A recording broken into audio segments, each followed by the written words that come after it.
सीताराम गुणावली निशिदिवा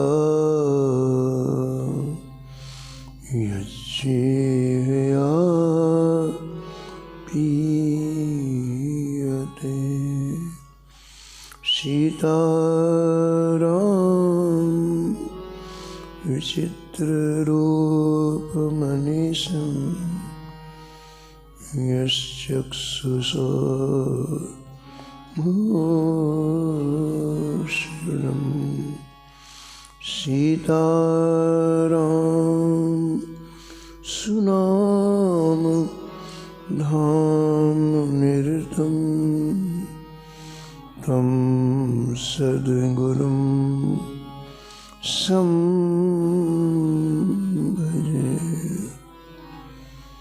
नीलाम्बुज श्यामलकोमलांगं सीतासमारोपितवामभागं पाणो सायकचारुचापं नमामि रामं रघुवंशनाथं। यत्र यत्र रघुनाथकीर्तनं तत्र तत्र कृतमस्तकाञ्जलिं बाष्पवारि परिपूर्णलोचनं मारुतिं नमत राक्षसान्तकम्। वाञ्छाकल्पतरुभ्यश्च कृपासिन्धुभ्यः एव च पतितानां पावनेभ्यो श्रीवैष्णवेभ्यो नमो नमः। भक्त भक्ति भगवंत गुरु चतुर्नाम एक, इनके पद वंदन किए नासत विघ्न। हरिजु आए विराजिए कथा सुनो इतिहास। तुम श्रोता या माल के तुम पद रज मम आए। तुम पीछे जो और हैं श्रोता हैं रस खान। तिनके सकल मनोरथ पूरे बहु श्री भगवान।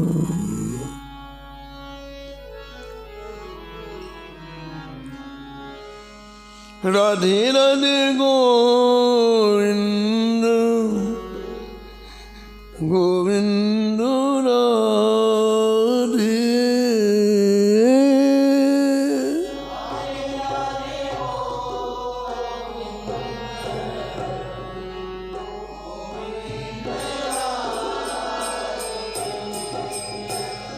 हे राधे राधे गोविंद गोविंद राधे।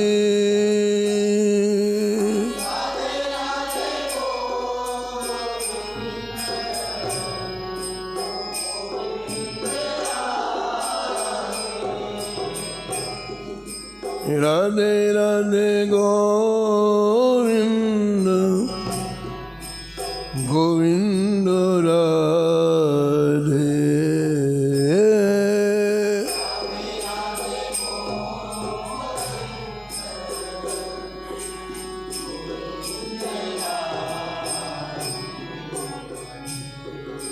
गोविंद राधे बोलो गोपाल राधे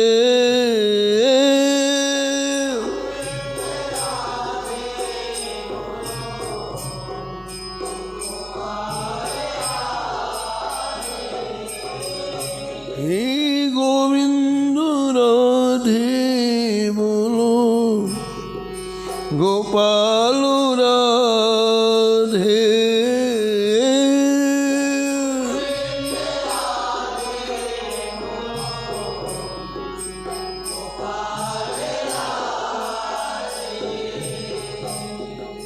राधे राधे गोविंद गोविंद राधे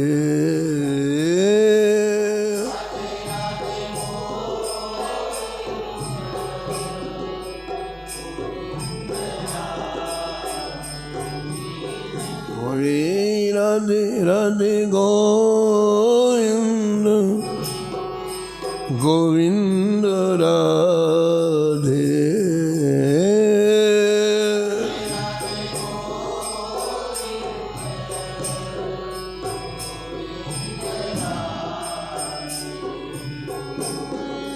गोविंद राधे बोलो गोपाल राधे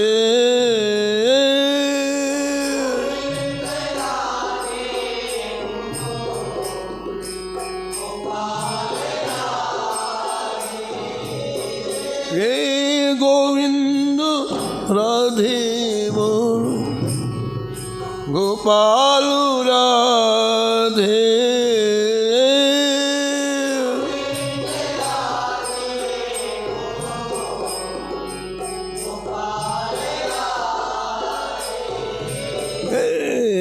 राधे राधे गोविंद गोविंद राधे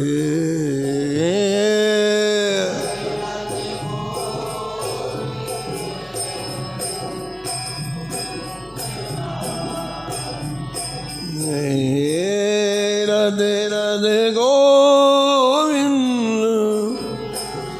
गोविंद राधे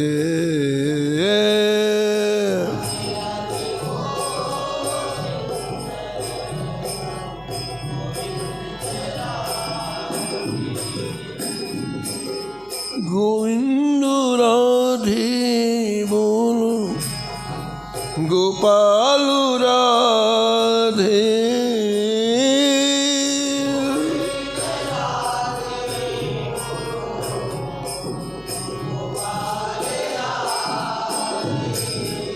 ये गोविंद राधे बोलो गोपाल राधे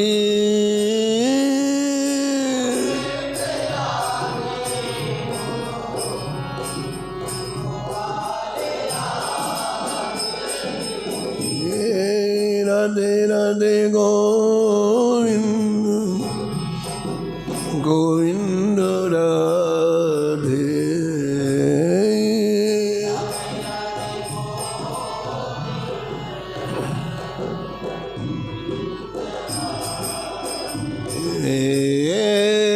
राधे राधे गोविंद गोविंद राधे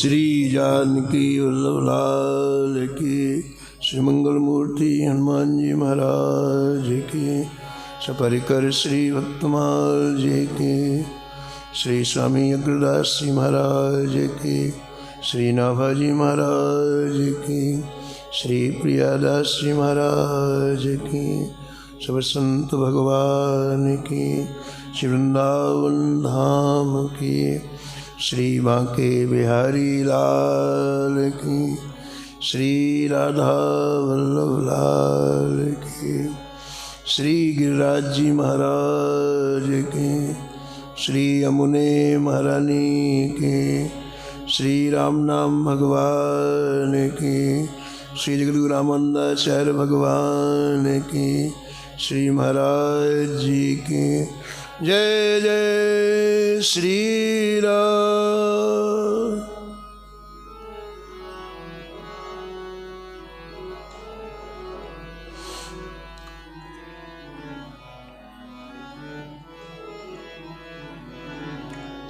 श्री रामानंद रघुनाथ जो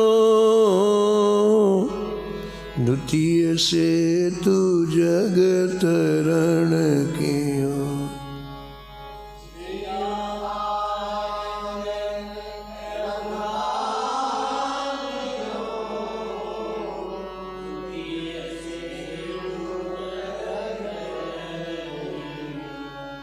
अनंतानंद कबीर सुखा सुर सुर पद्मावत नर हरि।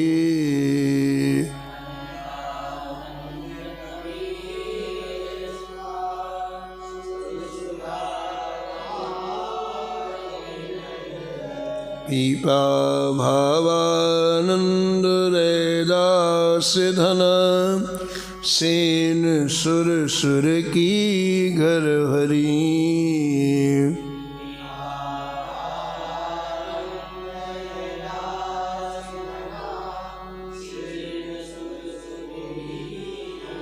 औरों शिष्य प्रशिष्य एक ते एक उजागर।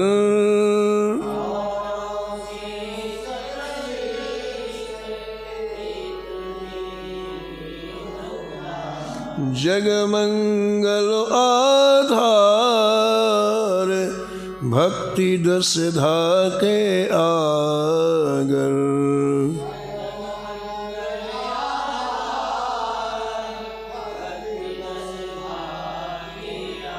बहुत काल वपुधारि के प्रणत जनन को पार दियो।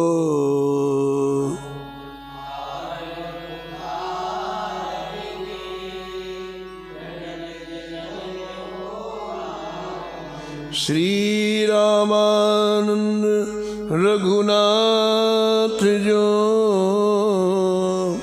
द्वितीय से तू जग तरण कियो।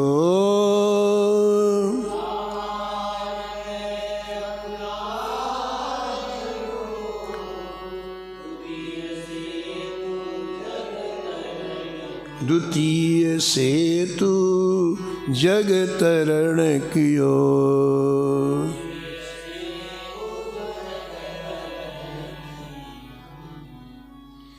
प्रातः स्मरणी परम वंदनी श्री नाभाजी महाराज परम पावन ग्रंथ श्री भक्तमाल में भक्तों के दिव्य चरित्रों का वर्णन किया है। इस छप्पे में जगद्गुरु रामानंदाचार्य भगवान का स्मरण करते हुए श्री नाभा गोस्वामी जी अपना भाव प्रकट करते हैं। अनेक शिष्यों को संपूर्ण भारत की भूमि में भेज करके आपने भक्ति रस का प्रवाह लोगों के शुष्क हृदय में किया। कल आपने श्रवण किया कि काशी की परम पावन भूमि में पंचगंगा घाट में आपने करोड़ों शिष्यों को बुलाया और परहितरता की भावना से, परोपकार की भावना से आपने अपने शिष्यों को आज्ञा प्रदान की है, भजन का सुख जो तुम ले रहे हो वो बांटो। हर जीव भजन का सुख ले। माया से मोहित होने के कारण जगत के सभी जीव संसार चक्र में भटक रहे हैं और बहुत भयंकर रूप से दुखी हो रहे हैं। कर्मों के समुद्र में कभी डूबते हैं, कभी उतराते हैं।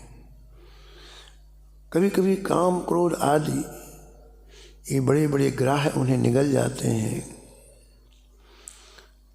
इन जड़ जीवों को सचेत करने के लिए तुम जाओ, उनके अंदर ज्ञान प्रदान करो, उनके अंदर जो संसार का राग है उसे हटाकर भगवान के चरणों में राग उत्पन्न करो। सत्संग के माध्यम से उन्हें उपदेश देकर उनकी वृत्तियों को मोड़ो, उन्हें श्री ठाकुर के नाम, श्री ठाकुर जी के मंत्र की महिमा का, महत्व का प्रतिपादन करो और उनके हृदय में श्री ठाकुर जी की भक्ति प्रदान करो, जिससे वो भवाटवी से वो निकल के भगवत धाम की यात्रा करें।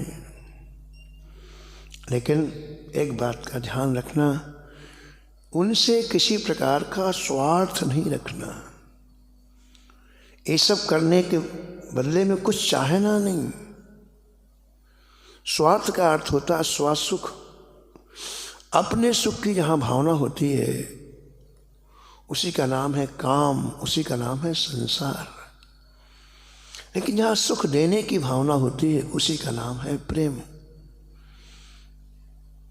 जैसे एक व्यापारी पैसे लेके सामान दे देता है, ऐसे हमें आध्यात्मिक चीजें दे करके कुछ ले लें तो स्वार्थ के अंतर्गत आ जाता है।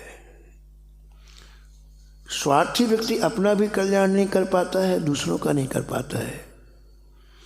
इसलिए आचार्य अतिशय सावधान कर रहे हैं अपने संपूर्ण शिष्यों को कि जीवों का उपकार करने के लिए जब तुम जाओगे तो किसी से किसी तरह के स्वार्थ की भावना मत रखना।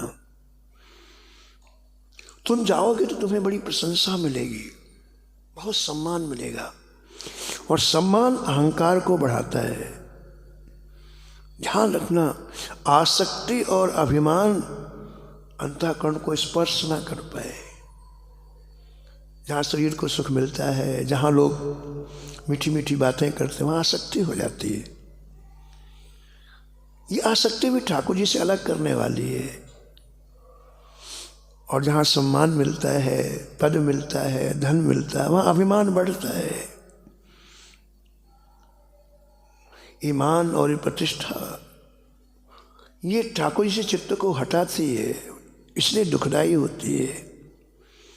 संसार में जाओगे लोग बड़ी प्रशंसा करेंगे, उसको अंतःकरण में स्पर्श नहीं होने देना।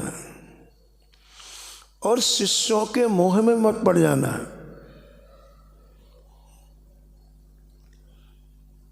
शिष्यों के मोह में पड़ने से भ्रम में पड़ जाओगे। किसी भी तरह से हमारा भजन न छूटने पाए। ये संसार आपको भजन नहीं करने देगा, बदले में सब कुछ देगा। मान देगा, प्रतिष्ठा देगा, बड़ाई देगा, धन देगा, सब देगा, लेकिन भजन नहीं करो। आचार्य कहते हैं कि जीवन में भजन ना होना ही सबसे बड़ी विपत्ति है। ये संसार की विपत्ति नहीं है, भजन न होना सबसे बड़ी विपत्ति है। कहे हनुमंत विपत प्रभु सोई, कहे हनु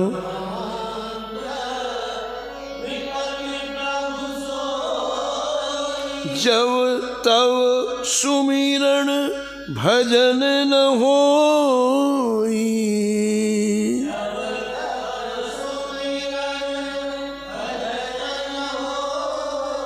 भजन न होई, भजन न होई।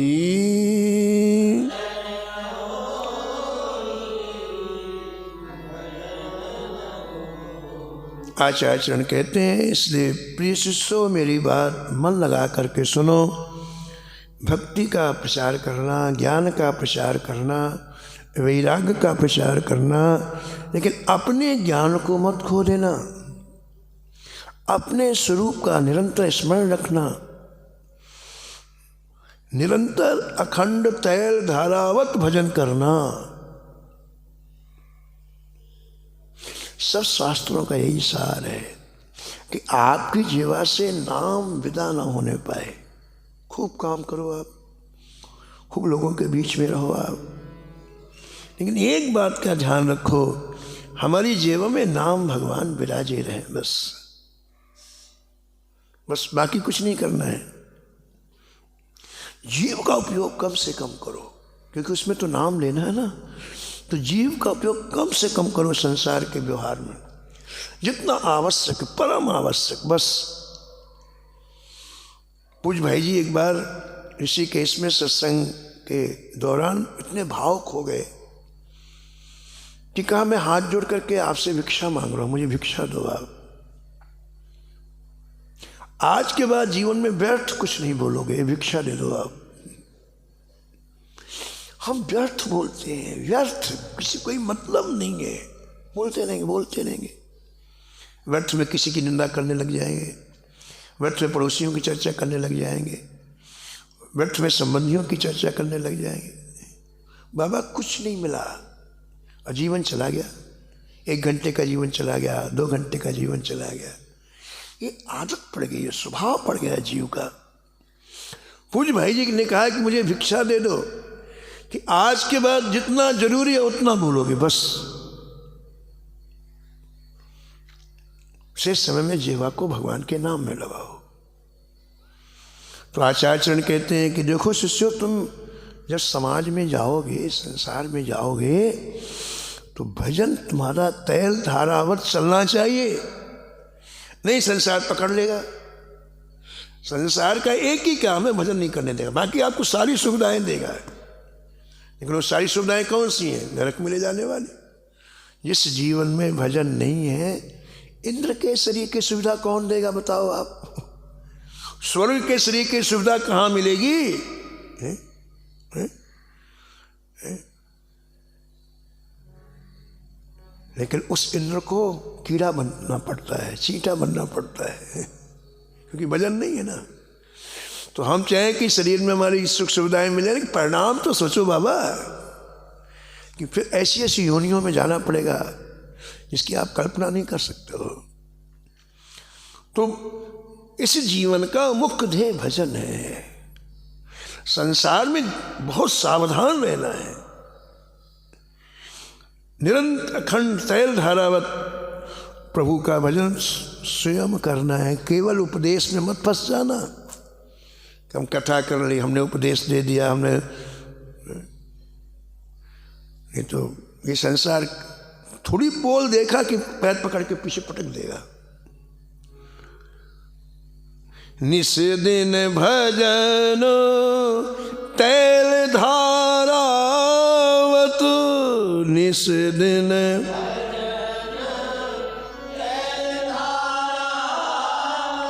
परहित करहु यथा पारावत,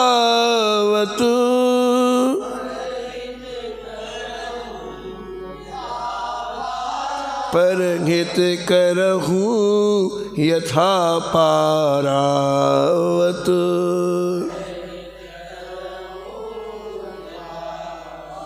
आचार्य चरण स्वामी रमनदाचार्य जी कहते हैं कि जैसे एक परोपकारी कबूतर ने परहित किया, ऐसे परोपकार करना। कबूतर ने क्या परोपकार किया? एक कोई बहेलिया जंगल में शिकार खेलने जाता था और पक्षियों को, हिरणों को मार कर खिलाता, और बड़े उसी से उसका जीवन निर्वाह होता। उस पक्षियों को खाता, बेचता, उसे जीवन निर्वाह होता उसको। ऐसी ठंड में एक बार गया जंगल में गया तो कोई पक्षी, कोई शिकार तो मिला नहीं। ठंड भयंकर लग गई उसको, भयंकर ठंड चली थी जंगल में। तो एक वृक्ष के नीचे जा करके वो, उसका शरीर अकड़ गया ठंड के मारे और गिर पड़ा। एक तो भूख लगी थी, कुछ मिला नहीं था सुबह से, और ठंड के मारे शरीर अकड़ के गिर पड़ा। उस वृक्ष में एक कबूतर रहता था।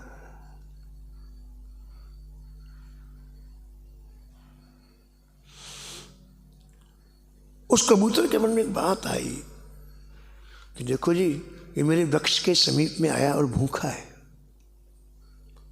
इस वृक्ष में घोंसला बना के रहता हूँ, ये मेरा अतिथि है। ये मेरा कौन है? अतिथि। अतिथि का तात्पर्य होता है जिसकी आने की तिथि ना हो। रोज के मिलने वाले अतिथि नहीं है, रिश्तेदार अतिथि नहीं है। जिसको जीवन में कभी न देखा हो हमारे यहाँ आ जाए, उसका नाम अतिथि है। अतिथि को भगवान का स्वरूप मानो, ऐसा शास्त्र कहते हैं। अतिथि को भोजन कराओ, अतिथि का सम्मान करो। यदि भोजन ना कराओगे तो आपके वो पुण्य ले जाता है। बड़ी महिमा लिखी है। तो कबूतर ने सोचा कि ये व्यक्ति मेरे वृक्ष के नीचे मृतपाय पड़ा है, भूख के मारे, ठंड के मारे, तो मुझे इसकी सेवा करनी चाहिए। और ये जो बहेलिया था, ये जो शिकारी था, इसने इसके बच्चों को दाने डाल करके पकड़ के ले गया था, मार के खा गया था। उसका रोज का ये स्वभाव था, जाल लेके आता था, दाने डालता, पक्षी दाने के लोभ में जाते और जाल में फंस जाते। लेकिन देखो, इसको ये बात नहीं आई कि इसने मेरे परिवार के लोगों को मार दिया ना, मुझे इसका हित करना चाहिए। तो उसने क्या किया, अपनी चोंच से आसपास की घास इकट्ठी की वृक्ष के नीचे, फिर उड़ता हुआ गया। एक जगह आग जल रही थी जंगल में, तो वहाँ से जलती हुई एक छोटी सी लकड़ी चोंच में पकड़ के लाया और ऊपर से लकड़ी डाल दी जो घास फूस थी। अग्नि जली और उसको मारे गर्मी महसूस हुई। इस बहेलिया को गर्मी महसूस हुई, ठंडी शरीर से निकली तो उसे चेतना आई। वो देखने लग गया, उठ के बैठ गया। अब महाराज एक चीज तो ठीक हो गई, ठंडी चली गई, होश में आ गया, लेकिन अब भूख भयंकर लगी। सुबह से कुछ खाया नहीं था, भूख भयंकर। कबूतर ने सोचा कि इसको भूख लगी है, अब मुझे क्या करना चाहिए। विचार किया, इस जलती हुई आग में मैं कूद पड़ता हूँ, मेरे शरीर को खा लेगा, इसकी तो आदत ही है, और इसकी भूख चली जाएगी। 1 मिनट कबूतर नहीं लगाया महाराज, ऊपर के वृक्ष से सीधे आग में कूद पड़ा। जैसे कूदा वैसे आकाश से विमान प्रकट हुआ और उसके दिव्य देह को लेकर भगवत धाम ले गया। आचार्य चरण कहते हैं, परहित ऐसा करो जिसमें किसी तरह के बदले की कोई भावना ना हो, किसी के दोष दृष्टि न दिखाई पड़े हमें, और निरंतर भजन करो। निरंतर भजन करने से परहित करने की शक्ति आएगी। ये कोई ड्रामा नहीं है कि हमने चारे के पूरे पकड़ के गाय को खिला रहे हैं, फोटो वाला फोटो खींच लिया अखबार में, बड़ा बड़ा परोपकार। ये ड्रामा तो आपको यही संसार में अटकाएगा। अंदर की बात करो, जो ठाकुर जी को प्रिय है, ठाकुर जी को पसंद है। परहित में किसी तरह का स्वार्थ न हो और हमारा परहित शुद्ध हो, इसके लिए निरंतर भजन करो। वृत्तियाँ कभी संसार में फंसे नहीं, इसके लिए सावधान रहो। अपना वैराग, अपना ज्ञान, अपनी भक्ति को दृढ़ रखो। ऐसा आचार्य चरण ने करोड़ों शिष्यों को एक साथ बैठा के उपदेश दिया। सुन सुंदर उपदेश सब,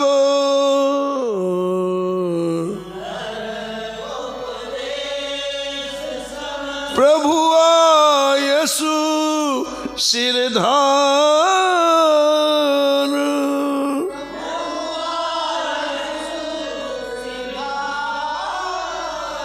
जीवन पर करुणा निरखो,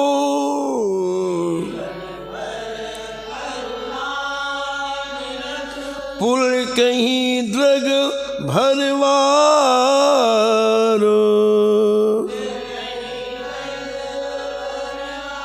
कुल कहीं द्रग भरिवारी,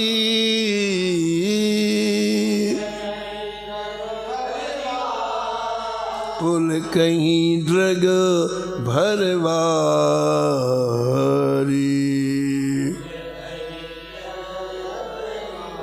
ये सुंदर उपदेश सुन करके, गुरुदेव की आज्ञा मस्तक पर धारण करके और गुरुदेव के प्रति ऐसा दिव्य भाव श्रवण करके कि जगद्गुरु स्वामी रामानंदाचार्य जी का इन जीवों के प्रति कितनी करुणा है। देखो, वो लोग नहीं आए रामानंदाचार्य जी के पास कि हमारे दुख को दूर करो, वो तो इसी दुख को सुख मान रहे हैं। संसार में रहते रहते इतने दुख दिनों से जो दुख भोग, उसी को सुख मानने लग गए। एक संत सुनाते थे कि एक व्यक्ति एक जोशी के पास गया, कहा महाराज मेरी कुंडली देख लो आप, जीवन में शुरू से मुझे कष्ट मिल रहे हैं। तो उसने कहा कि भाई कष्ट की श्रृंखला समाप्त नहीं होगी, तुम्हारी कुंडली में ग्रह नक्षत्र ऐसे हैं कि जीवन के अंतिम दिनों तक तुम्हें कष्ट मिलते रहेंगे। चला गया वापस। 2 महीने के बाद फिर दूसरे जोशी के पास गया, वो कुंडली लेकर के। बोले महाराज मेरी कुंडली देख लो। तो उन्होंने देखा, देख के कहा भाई बस तुम्हारा 1 साल कष्ट हो रहेगा, फिर तुमको सुखी सुख प्राप्त होगा। और उसको बड़ा गुस्सा है कि पहले वाले जोशी तो ऐसा कहा पूरे जीवन कष्ट रहेगा। तो पहले जोशी के पास फिर गया हो, बोले अमुक ने तो ऐसा कहा और तुम ऐसा कह रहे हो। तो पहले वाले जोशी हंसे और कहा देखो भाई बात यह है कि तुम्हारे जीवन में अंतिम समय तक ही कष्ट रहेगा, लेकिन 1-2 साल में, इतने दिन से तो कष्ट तुमने भोगा है, 1-8 साल के बाद तुम्हारे मन में ये बात ऐसी आ जाएगी कि यही सुख है। जो कष्ट मिल रहे हैं उसका ऐसा अभ्यास हो जाएगा कि सुख यही है। असली सुख तुम्हें पता ही नहीं चलेगा, तुम इस कष्ट को ही सुख मानने लग जाओगे, इन दुखों को ही सुख मानने लग जाओगे। इसलिए उन्होंने ऐसा कहा है। तो वही बात है कि संसार का जीव तो निकलना ही नहीं चाहता संसार से। वो लोग थोड़ी कोई रामानंदाचार्य जी के पास आए हैं कि महाराज हमें भजन में लगा दो, कष्ट, कोई नहीं आया महाराज। लेकिन इनकी करुणा देखो, गुरु रामानंदाचार्य जी की जीवन पर करुणा निरख। जो करोड़ों शिष्य आए थे उनको आश्चर्य हुआ कि श्री रामानंदाचार्य जी की कितनी करुणा है जीवों में। हमको भेज रहे हैं सबके पास, नगर में, गांव में, कि जा जा करके उनको जगाओ और उनको उनकी वृत्तियों को ठाकुर जी में लगाओ, क्योंकि मौका निकलने के बाद फिर कुछ हाथ में नहीं आएगा। ये जीवन रूपी सूर्य एक बार अस्त हो गया ना, फिर केवल पछताना, केवल पछताना, केवल पछताना। ऐसी करुणा देखी तो उनकी आंखों से झरझर आंसू गिरने लगे। आचार्य में कितनी करुणा है। पुण्य प्रभु बोले सहित हुलासा,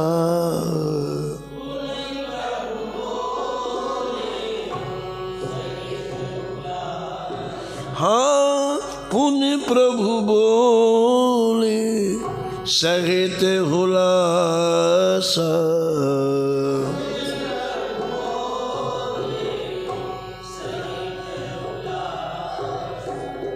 सुनहु कबीर भक्त रे दासा,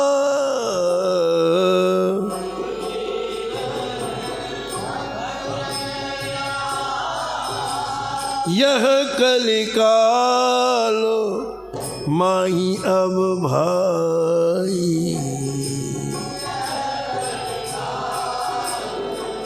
माही अब प्रगटे बहुत संत हर साई, प्रगटे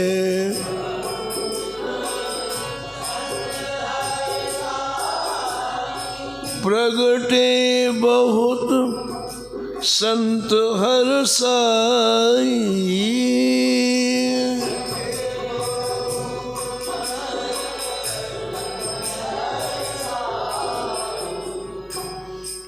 आचार्य चरण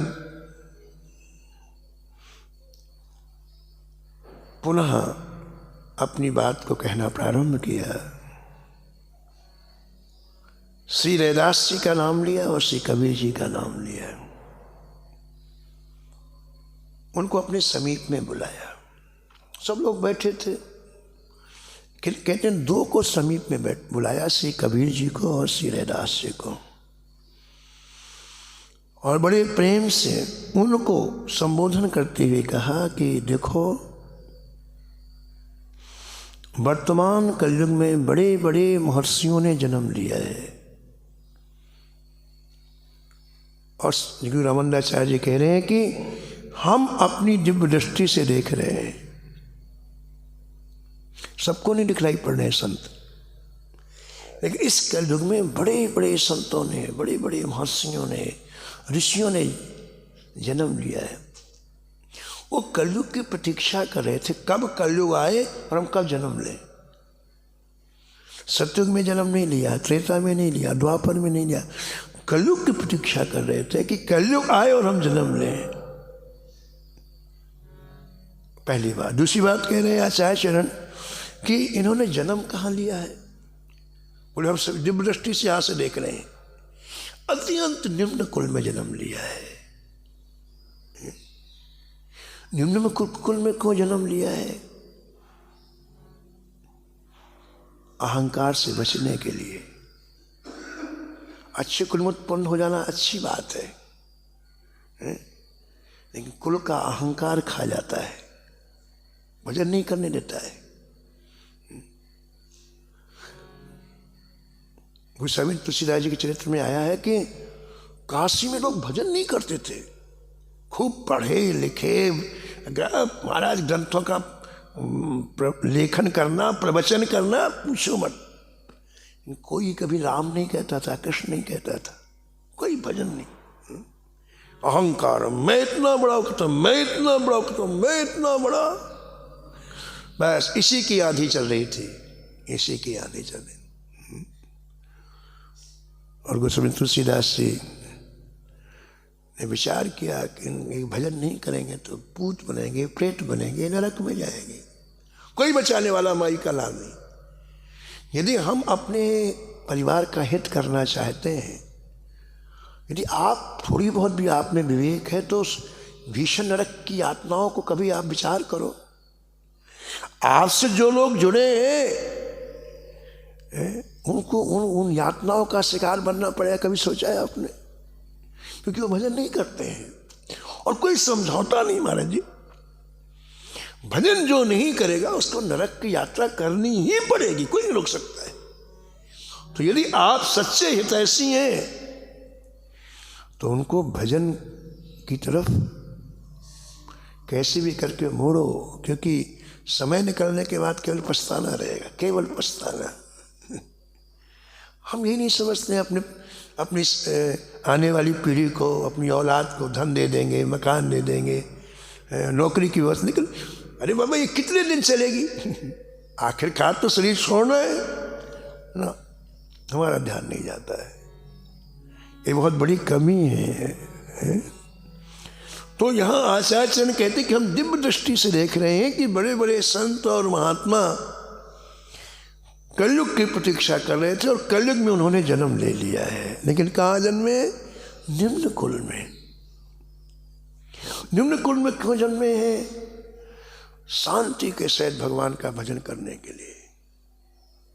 गुण आ जाना अच्छी बात है, अच्छे कुल में जन्म लेना अच्छी बात है, योग्यता हो जाए, लेकिन इसके साथ साथ एक बीमारी लगी है बाबा, अहंकार की। वही है ना, हमने एक दिन कहा था कोई 56 भोग बना लो और केरोसिन ऑयल थोड़ा सा डाल दो, खाने लायक ही नहीं रहेगा।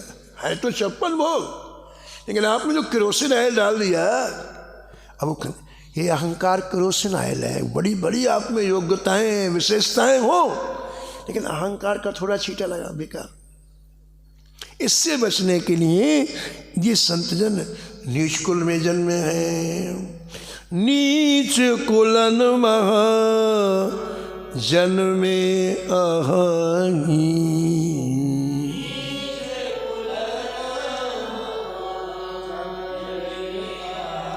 क्यों? शांति सहित हरि भजनो चाहि, शांति सहित।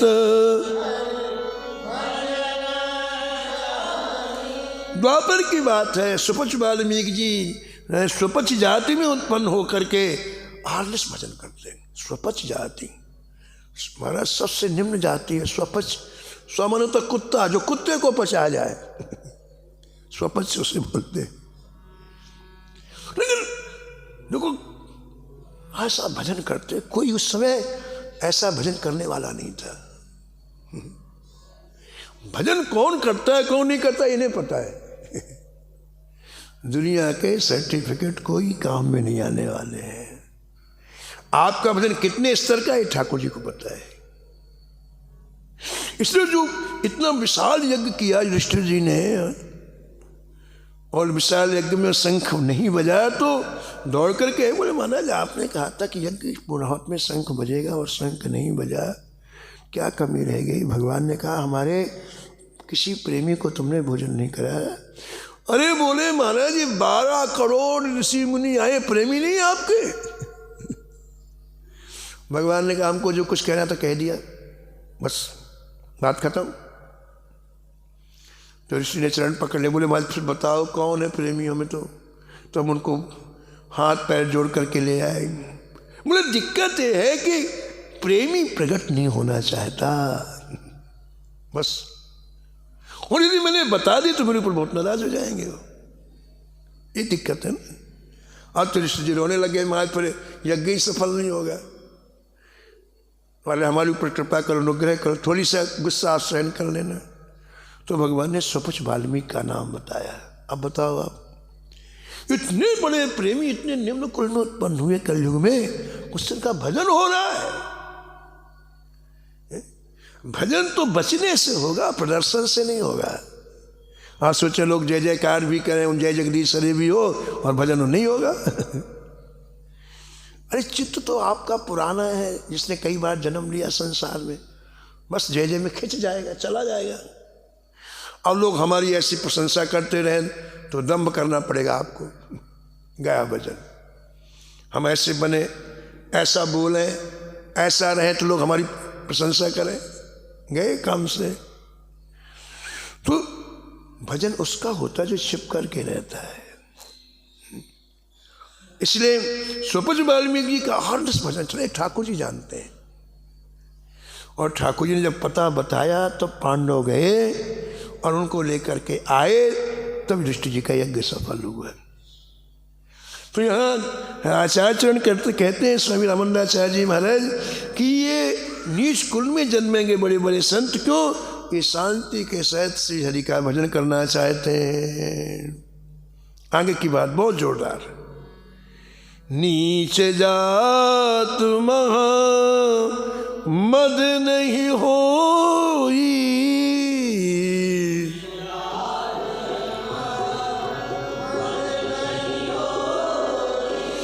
भाव मुक्ति दायक है सोई।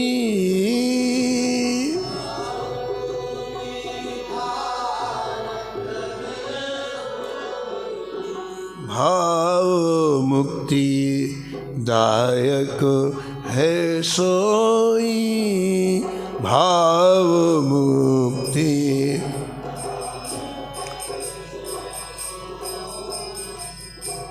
आचार्य कहते हैं कि नीचे कुल में होने से बड़े कुल का अभिमान नहीं रहता। हम इतने श्रेष्ठ कुल में उत्पन्न हुए हैं, धन का अभिमान नहीं रहता है, रूप का अभिमान नहीं रहता है, विद्या का अभिमान नहीं रहता है। ये कंटक हैं, भक्ति के कंटक हैं। और सबसे अच्छी बात होती है, नीच जाति में उत्पन्न होने पर वो सबकी सहन करता है, सब लोग उसकी उपेक्षा करते हैं, उसमें दैन्यता रहती है। और कहती है दैन्यता ही ठाकुर जी को प्रिय है। जो ठाकुर जी को प्रिय है वो उसके पास चीज आ गई ना। दीन सबही को लखत है, दीन सबही को, दीन ही लखै न कोय।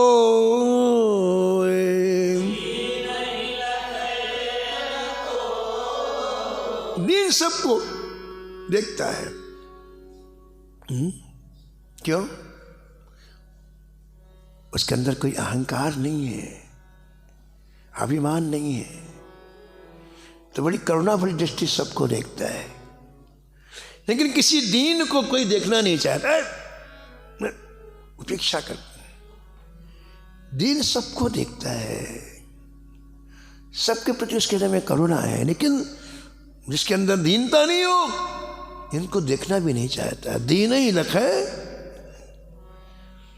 जो रहीम, दीन ही लखै,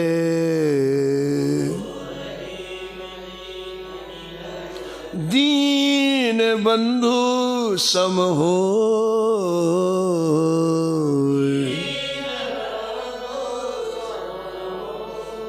लेकिन जो दीनता से भरपूर हृदय की तरफ देखता है, कहते हैं वैसी का नाम तो दीन बंधु है, भगवान ही है। आचार्य कहते हैं कि हम दिव्य दृष्टि से देख रहे हैं कि बड़े बड़े ऋषि, बड़े बड़े भक्त इस समय निम्न जाति में जन्म ले लिया, लेकिन एक दिक्कत है, उनको अपने स्वरूप की विस्मृति हो गई। माया का इतना प्रभाव होता है महाराज, बड़े बड़े भजन करने वाले भी अपने स्वरूप की विस्मृति हो जाती है। परमहंस चूड़ामणि श्री सुखदेव जी महाराज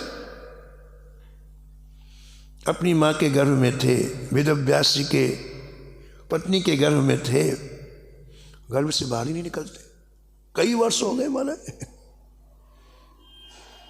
वेदव्यास जी को बड़ी चिंता हुई है, क्या इतने वर्ष हो गए निकल नहीं रहा। और तो और वेदव्यास जी जब कोई दिव्याति दिव्य स्रोत पढ़ते, कोई ग्रंथ पढ़ते, तो अंदर से हाँ हूँ करते, हाँ ये ठीक है ठीक है। अरे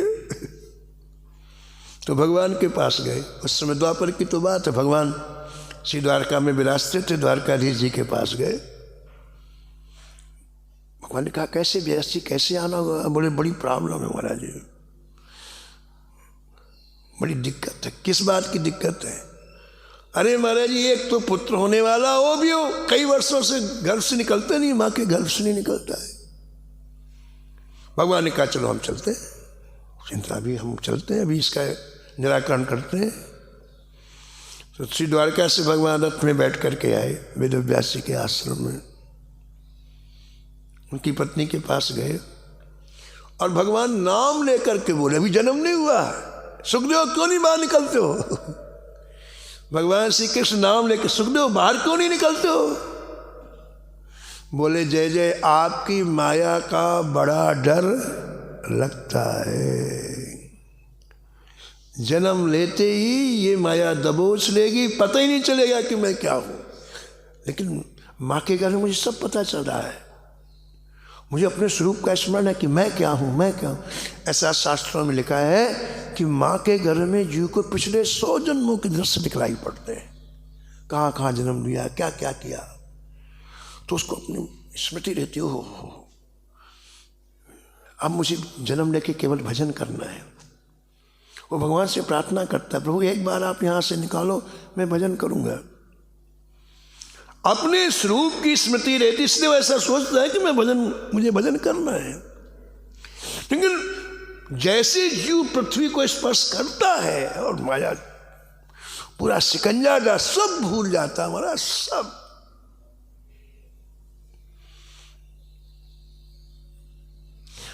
जैसे आकाश से जल की बूंद निकलती तो बड़ी स्वच्छ होती है, बहुत स्वच्छ, लेकिन भूमि का स्पर्श करते ही गंदी हो जाती है बूंद। यही जीव की ये आदत।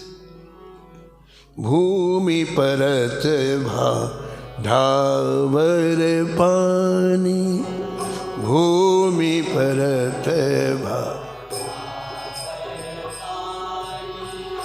जिम जीव ही माया लपटानी, जिम जिम जीवही,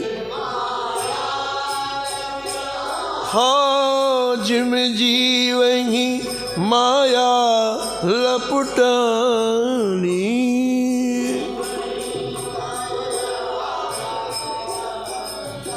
भूमि परते भावर पानी, भूमि परते भाग। इसलिए प्रभु मुझे माया का बड़ा, मैं नहीं निकलूंगा। तो भगवान हंसे। भगवान ने कहा अच्छा सुखदेव बताओ मैं कौन हूं? सुखदेव जी बोले आप तो मायाधीश हैं, माया की पति है। तो फिर जब तुम मुझे जानते हो माया, फिर क्यों डर रहे हो? जब मैं मायाधीश हूं, माया का पति, फिर क्यों डर रहे हो? सुखदेव जी ने कहा फिर एक शर्त है प्रभु, मैं जब माँ के गर्भ से, तो यही रहना आप, चले मत जाना, यही रहना। बोले हम रहेंगे।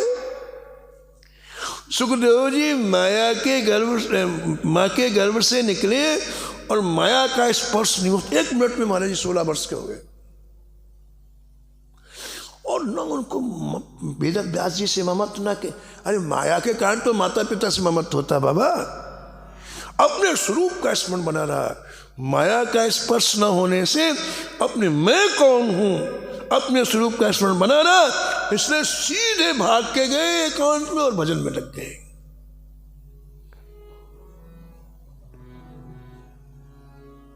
सत हरि भजन जगत सब सपूना, सत हरि उमा कहूँ मैं अनुभव अपना, उमा कहूँ हाँ सत हरि भजन जगत सब सपना।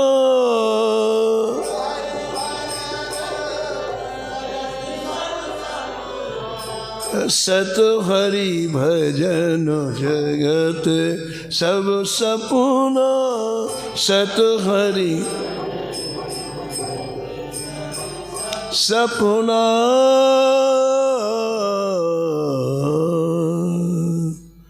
रामानंदाचार्य जी महाराज कह रहे हैं कि हम अपनी दिव्य दृष्टि से देख रहे हैं, बड़े बड़े संतों ने कलयुग में निम्न जाति में जन्म लिया है, लेकिन अब उनको अपनी स्मृति भूल गए कि हम संत थे। हम जहाँ जन्म लेते हैं बस ये परिवार हमारा है, ये वस्तु हमारी है, ये माता, पीछे की सब चीज़ें भूल जाते हैं, बस ये याद रहता है। तो उनको सब कुछ भूल गया है। यदि उनको थोड़ा सा सत्संग मिल जाए तो फिर उनको भक्ति का रंग चढ़ जाएगा।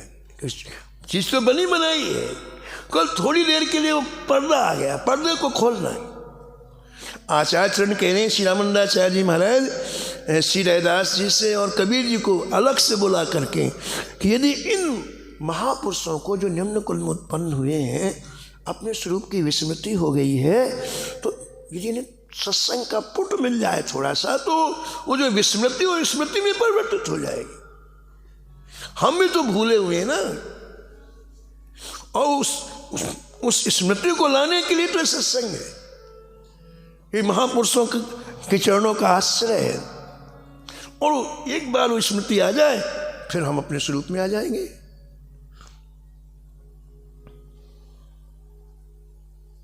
देखो भैया, श्री ठाकुर जी की भक्ति के मार्ग में कोई जाति पाति की आवश्यकता नहीं है।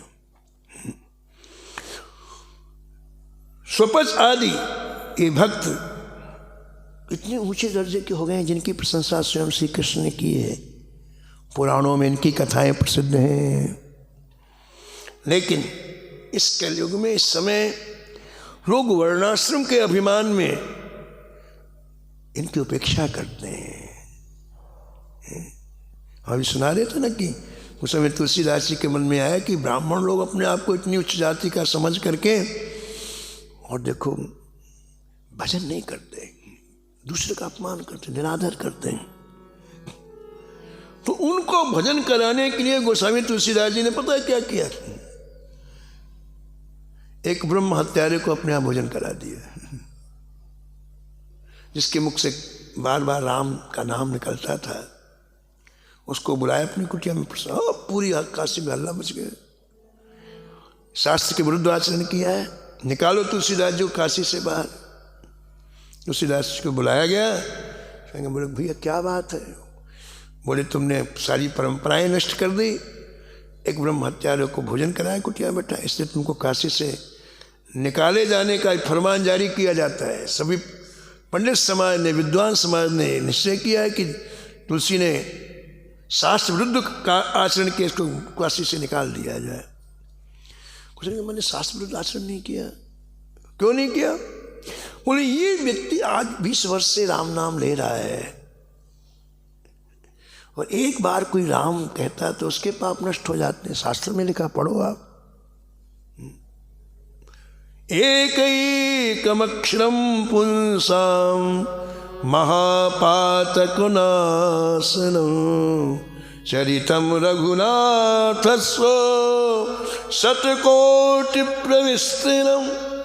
एक अक्षर को स्मरण कर ले तो महापातक ब्रह्म हत्यादि दोष नष्ट हो जाते हैं। 20 वर्ष से राम नाम ले रहा है, आप कहते तो ब्रह्म हत्यारा है।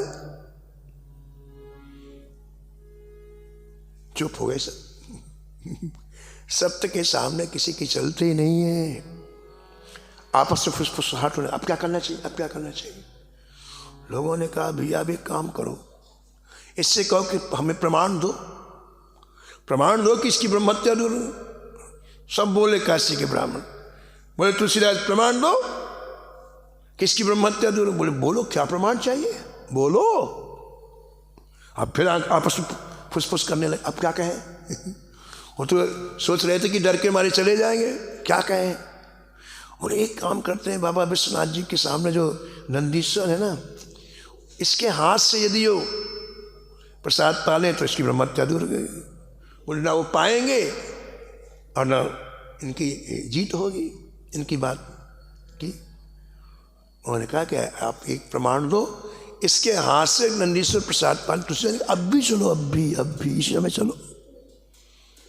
सबको आश्चर्य हुआ कि पत्थर के नंदीश्वर कैसे पालेंगे प्रसाद भाई, वो तो पत्थर ही मानते थे।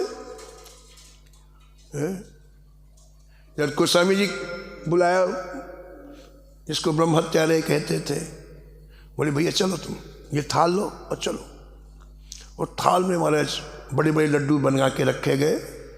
थाल में रख करके जो राम राम मैं ब्रह्म हत्यारा हूँ ऐसा कहते थे, उसका नाम विप्रचंद्र था। आगे आगे वो चला, पीछे पीछे पूरा काशी का सम देखे भाई कैसे खाएंगे लड्डू दिन में। सबको आश्चर्य, कई लोग तो आश्चर्य देखने के लिए गए, तमाशा देखने के लिए गए। गोस्वामी जी ने नंदीश्वर जी के कान में कहा कि महाराज आप शंकर जी के पास रहते हो और निरंतर शंकर जी राम नाम का जप करते हैं, यदि लड्डू नहीं खाओगे तो हो सकता है शंकर जी आपको अपनी सेवा से निकाल दें। बोले खाऊंगा। तो जैसे थाल रखा और एक बार में ही खा लिया होना, वो फैलाया, सबके देखते ही महाराज थाल नहीं खाया, लड्डू सब खा गए। और जय जय करो तुलसीदास जी महाराज। देखो उस घटना से लाखों लोग भजन करने लग गए। ये बात यहाँ आचार्य कहते हैं कि ये वर्ण अभिमानी, हम इतनी उच्चकुल में हम क्या भजन करें। ये भजन करने वाले की निंदा करते हैं लोग।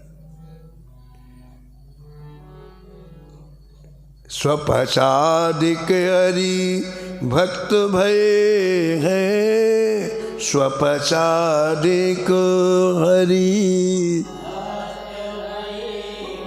हाँ कथा प्रसिद्ध पुराण वे है, कथा प्रसिद्ध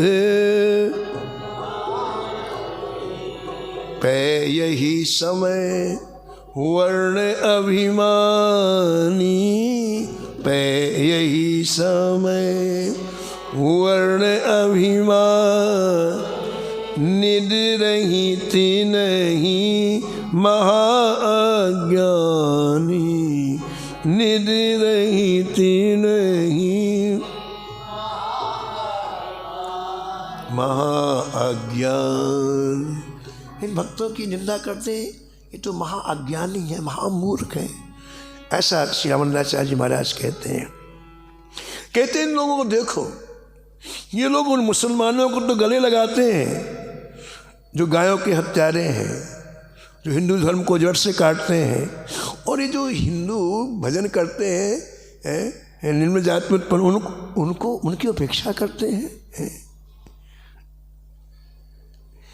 ये ठीक है कि इन्हें चाहे वेद का अधिकार ना हो, लेकिन भगवान पतित पावन है, उनके नाम स्मरण करने का अधिकार सबको है।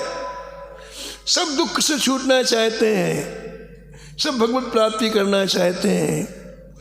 इसलिए तुम लोग जाओ और उन दीनों का, जो लोग स्वरूप की विस्मृति करके निम्न कुल में उत्पन्न हुए, ऐसे दीनों का, ऐसे संतों का गांव गांव में जाकर, नगर नगर में जाकर उद्धार करो। उनको उनके कानों में राम नाम सुनाओ, जिससे उनका अपने स्वरूप का स्मरण हो जाए। ये बड़ी बड़े योग यज्ञ समाधि नहीं लगा सकते हैं, इनका कल्याण केवल राम नाम से होगा।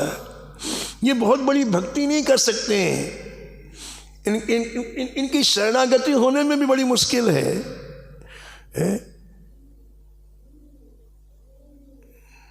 इसलिए अभी ये सब कार्य नहीं कर सकते, इनकी बुद्धि में इतनी क्षमता नहीं है। इसलिए इन्हें तो केवल शब्द ब्रह्मयोग से इनके मन को खींचो, भगवान नाम सुनाकर प्रेम पूर्वक श्री राम नाम प्रदान करो इन्हें।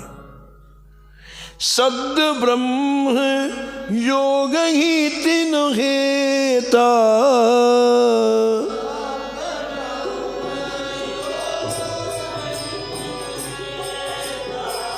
दीजे नाम स्नेह समेता।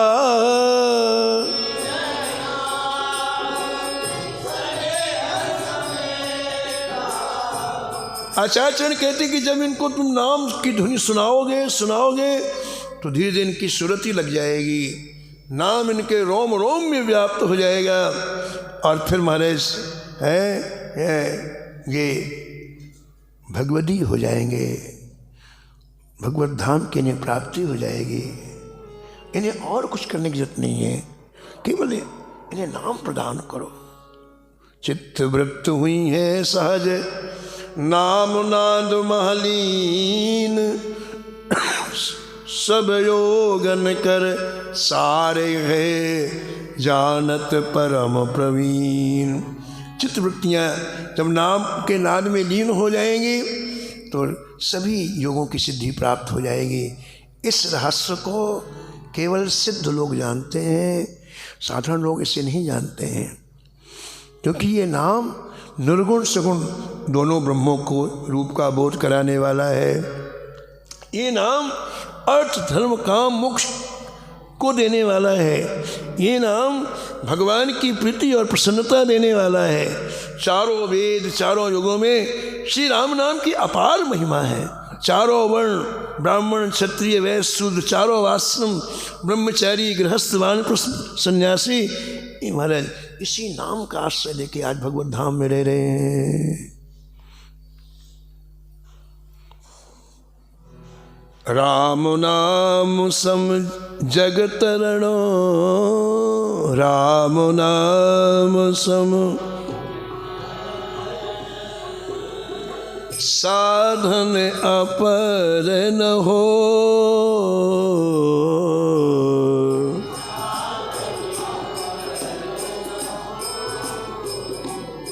हाँ नीच ऊंच कर भेद नहीं,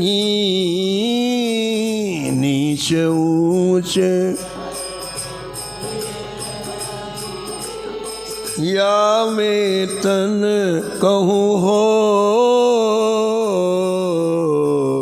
या मैं तन। इसलिए हे कबीर जी, हे रैदास जी, अब आपको सभी जातियों में राम नाम का प्रचार प्रसार करना है। बिल्कुल मत देखो कौन किस जाति में, सबको राम नाम अमृत पिलाओ, रस पिलाओ। सब कहाँ सम अधिकार जगो,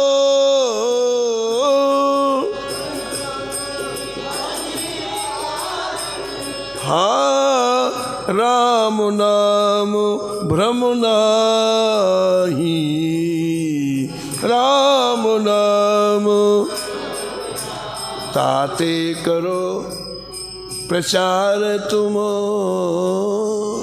ताते करो सब वर्णन के माही, सब वर्णन। श्री गुरुदेव रामानंदाचार्य महाराज की आज्ञा सुनकर के रैदास जी और कबीर जी ने साष्टांग दंडवत प्रणाम किया और कहा गुरुदेव आपकी जैसी आज्ञा है हम लोग वही करेंगे। अभी कैसे करेंगे, क्या करेंगे, ये कथा आप आगे श्रवण करेंगे। समय की मर्यादा में वाणी को यहीं विराम।